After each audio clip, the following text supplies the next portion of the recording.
Beach FM, locals talking to locals. Our next interview here, and that's Joy Cowley. Now, you may remember Joy. I spoke to her, we're just talking off air about a year and a half, 2 years ago. But Joy was made a member of the New Zealand Order of Merit in 2018 honours list, is one of New Zealand's best loved and internationally renowned writer for children.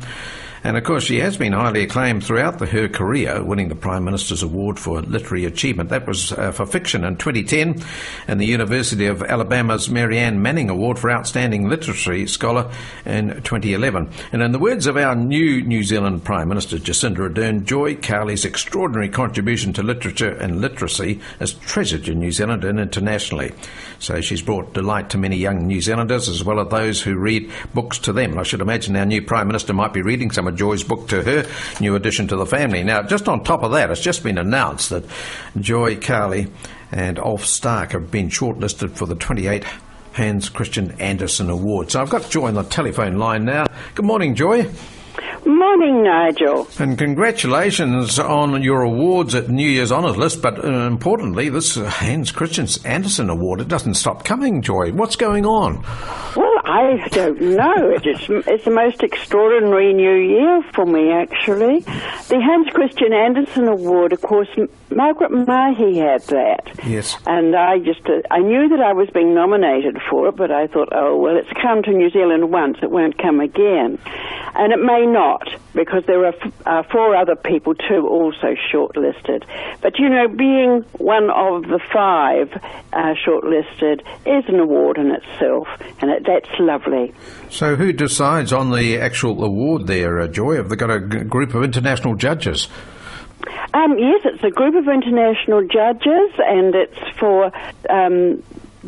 it's not just for one book, it's for a lifetime of producing books for children. Yes. So there are people from 5 different countries nominated, and all have been prolific in their work. Sure. How many books have you written? I'm not out on my own in this. No. Well, as you say, just to be nominated for it is a high honour indeed. They're really looking at a lifetime of work. Yes. So, yes. So how many books have for a long time? Yeah. How many books have you written, Joy? Oh, I haven't the faintest idea, Nigel. My focus has been the early reading books. Yes. Now, there's about 1,100 of those over the years. Goodness. And there are about 7 adult novels and 15 or 20 children's novels and a whole bunch of children's picture books. So, right. Yeah. And you over a long time, and if you've been in a job for a long, long time, as I have, over 60 years, then I suppose you're known. Yes.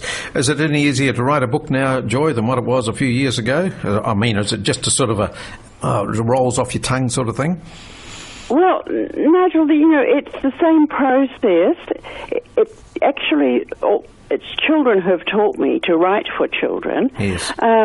But it's the same process. It means a good, strong idea must come first, and then a good, strong idea will attract other ideas, like a magnet. And then what is easier for me now is that I've managed to close the gap between my imagination and what I put on paper. That's just practical skills that have come through experience. So do you help other writers out, Joy, with your experience? Do they come to you and say, I do. Joy? And my advice to other writers is stay with it, because I see people with a lot of talent. They've got a great imagination. They haven't had the practice and the mechanical skills of putting words together. Keep going and work with other people, you know, get together, because it's a lonely job.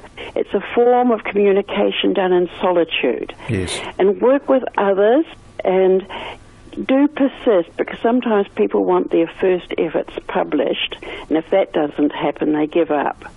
Right. So you really need a mentor to help you along the road, you might say. Yes, you do. Right. I mean, in my early days, in the early 1960s, I sent a short story to the New Zealand Listener.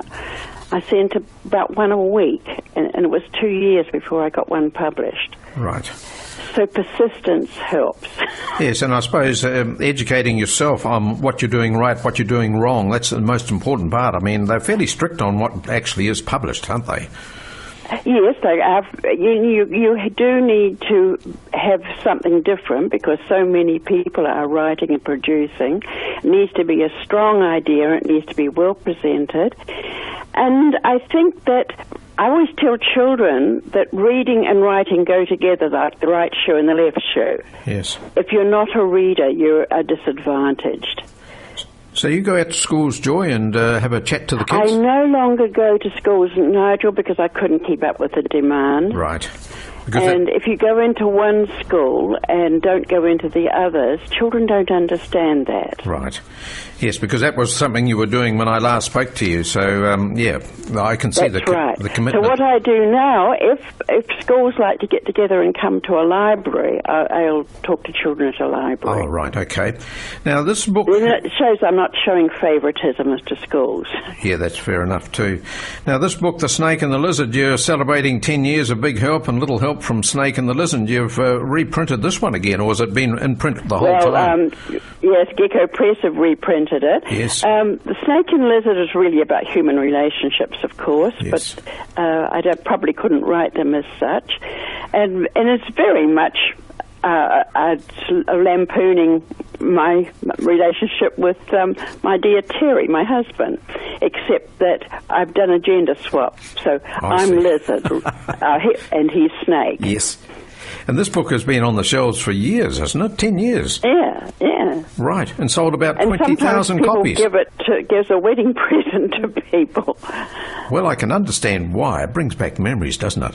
I mean, it sold 20,000 copies. It's got to be of some great value which doesn't go away. It's a bit like Peter Pan and all that. And it's gone into a number of translations too. So I dare say that relationships are pretty much the same all around the world. Yes, yeah. So Snake and the Lizard, I mean, the cover of it, you rub your hand over it. It's a beautiful feel. It's, I suppose, of a snake skin. And I do love Gavin's illustrations. They're very good. Yeah, illustrators make a book, don't they? Yes. Yeah. Yep. And he's been with you for some time? Oh, yes. Gavin and I have done work. I suppose the first book he did for me would have been about late 1960s. Right. So it's a classic tale read by children for generations, this one, hasn't it? Yes, it has. Yeah. Thoughtful, got a bit of humour in it, and the kids love that. And I suppose it's one of those... humour is very important. You know, Nigel, when I started writing for early reading for children, I was working with children, and these were children who were not interested in reading, and they were rather tense about reading. And I learned that children can't be tense when they're laughing. Humour is important. Right. And, of course, reading this book out to them, I suppose that's one way of doing it, but you could actually just about give it to some of the older kids or read out and then show them the illustrations and get them to explain it. And, boy, they've got some wild imagination, these kids, haven't they? Oh, yes, haven't they? I mean, you show them of the lizard sleeping on a cactus, I think it is, might be in the book. I can just imagine some of the answers coming out of that. Wow. You know, Yeah. Who got the prickles out of the lizard's bum, sort of thing, you know. Yeah, I think there's probably room for some enterprising illustrator to do a series of illustrations with a story in it, so children can make up their own words to it. Yes. That's the way they've got to go. Uses their imagination. I think that would be quite a good thing to do. Yes. And the kids can write some good stories themselves these days too, can't they? Oh, yes. Yeah. All right. You know, this is something that's encouraged in New Zealand schools. Yes. And New Zealand schools create writers. Do you think New Zealand schools are good at for their reading skills as well, like teaching the kids how to read? Yes, they are. And I get a little concerned when I see news items about Pacifica children being behind. I mean, English is my first language, and if I had to sit exams in Tongan or Samoan, I don't know how I would do. So I think that, you know, we just need to focus on people for whom English is a second language in schools. Okay. Now, the books you write, I mean, they've got a meaning behind each of the stories too, isn't it? I mean, The Snake and the Lizard is about the give and take of friendship. Is that your aim in each of your books you write? No, my aim isn't to... Sometimes, people want to write a book about a message. Well, all books have messages in them, but my first duty to the reader is to entertain. Yes. All right, so now we've got to hold our breath and wait till about March, the 26th of March, to find out if you've won this magnificent Hans Christian Andersen Award. Oh, the medal, yes, the Hans Christian Andersen medal. It'll be presented at the EBI Congress, which will be at Athens this year. Okay.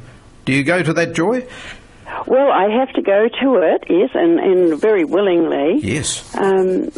If I win it.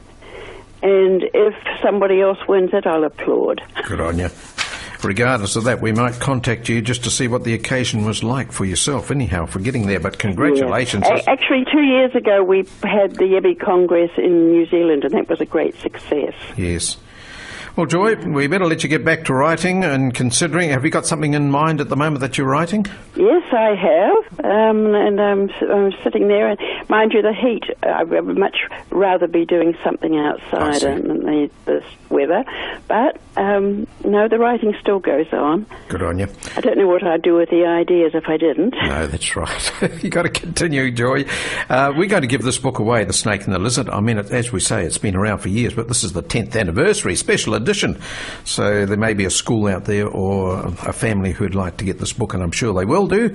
But we thank you for your time and wish you all the best for March. Thank you, Nigel. Lovely to talk with you again. Thank you. Good on you. Joy Cowley, Snake and the Lizard, going off to Athens for that big Hans Christensen Award. 106.3 Beach FM.